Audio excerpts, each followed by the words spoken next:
कोई ईश्वर को केवल अगर मूर्ति, चित्र या प्रतीक तक ही सीमित मान लेता है तो उससे जीवन में कोई बहुत बड़ा लाभ नहीं मिल पाता है। ईश्वर एक चेतना है जिसे अनुभव किया जा सकता है। ठीक उसी प्रकार गुरु को केवल एक व्यक्ति मान लेने पर शिष्य को उसका कोई विशेष लाभ नहीं मिलता है। ईश्वर अपने भक्तों को, गुरु अपने शिष्यों को उनके श्रद्धा के अनुरूप ही फल प्रदान करते हैं। हमारे सनातन संस्कृति के मान्यता के अनुसार माता को ब्रह्मा, पिता को विष्णु तथा गुरु को शंकर कहा गया है। माता पिता संतान को जन्म देते हैं और उनका पालन करते हैं, परंतु गुरु से ही किसी को ज्ञान मिलता है। गुरु माता के समान स्नेह वात्सल्य बरसाते हैं, पिता के समान मार्गदर्शन करते हैं और शिष्य के व्यक्तित्व को गढ़ते हैं। अतः गुरु ब्रह्मा, विष्णु, महेश तीनों ही दायित्व का निर्वहन करते हैं। गोस्वामी तुलसीदास जी रामचरितमानस में गुरु को शंकर के रूप में वंदे बोधमयम नित्यम गुरुम शंकर रूपिणम कहकर वंदन करते हैं। वहीं गुरु को नर रूप में हरि यानी वंदहूँ गुरुपद कंज कृपा सिंधु नर रूप हरि कह करके गुरु का गुणगान करते हैं।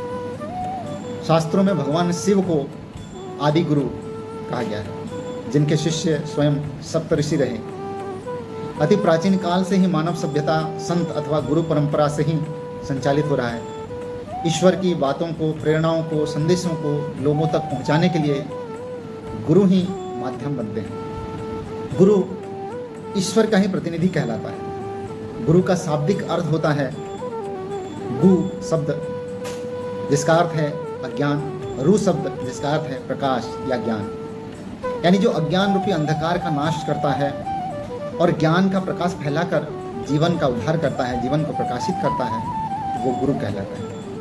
गुरु गीता में माता पार्वती को भगवान शिव गुरु महिमा का बोध कराते हुए वो कहते हैं कि गुकारम च गुणातीतम रुकारम रूपवर्जितम गुणातीतम गुणातीत स्वरूपम च यो दध्यात् स गुरु स्मृतः, यानी सत रज तम त्रिगुण युक्त शरीर धारण किए हुए गुरु जो शरीर रूप में तो दिखते हैं परंतु वो गुणातीत होते हैं, अर्थात उससे परे होते हैं। और रू उस अर्थ का बोध कराता है कि रूप वाले होते हुए भी गुरु रूपातीत हैं, यानी साकार होते हुए भी वो निराकार हैं, संसार में होते हुए भी वो निर्विकार होते हैं।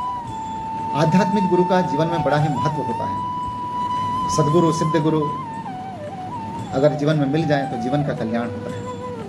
आध्यात्मिक गुरु को वर्ण करने में बहुत सावधानी बरतनी चाहिए। संत कबीर कहते हैं, सद्गुरु ऐसा कीजिए लोभ मोह भ्रम नाही, दरिया सो न्यारा रहे दी से दरिया माही।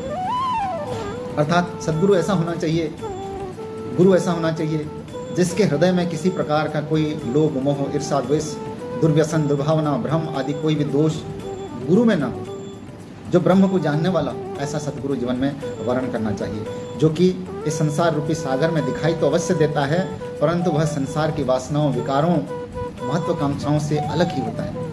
वह स्वयं का और शिष्य का कल्याण करता है, वह गुरु है। और इसके विपरीत अगर गुरु ही भ्रम में लिप्त हो, गुरु अच्छा न मिले, भ्रमवश किसी गलत व्यक्ति को गुरु वर्ण कर लिया जाए तो कबीरदास जी कहते हैं कि आगे अंधा कूप में दूजा लिया बुलाए, दोनों डूबे बापुरे निकसे कौन उपाय।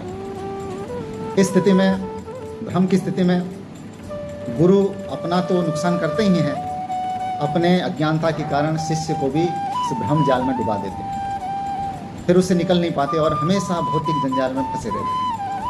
तो जीवन में आध्यात्मिक गुरु का बहुत ही महत्वपूर्ण स्थान होता है, जो मनुष्य को वास्तविक और श्रेष्ठ उद्देश्यों से अवगत कराते हैं, जो श्रेष्ठ गुणों को उभारते हैं, वो गुरु है। जो स्वयं से परिचय कराते हैं, वो गुरु है। जो ईश्वर प्राप्ति का मार्ग बताते हैं, वो गुरु है। जो इस लोक और परलोक को संवारने का उपाय बताते हैं, वो गुरु है। जो अनगढ़ को सुगढ़ बनाकर सीमित पात्रता को असीमित व्यक्तित्व में बदल कर रख देते हैं, वो गुरु को कहलाते हैं। जो गागर में सागर भर लेने वाली क्षमता प्रदान करते हैं, शिष्य के व्यक्तित्व को ऊंचा उठाते हैं, वो गुरु कहलाते हैं। इसलिए जीवन में सदा श्रेष्ठ गुरु सद्गुरु का ही वर्ण करना चाहिए। ओम श्री गुरवे नमः।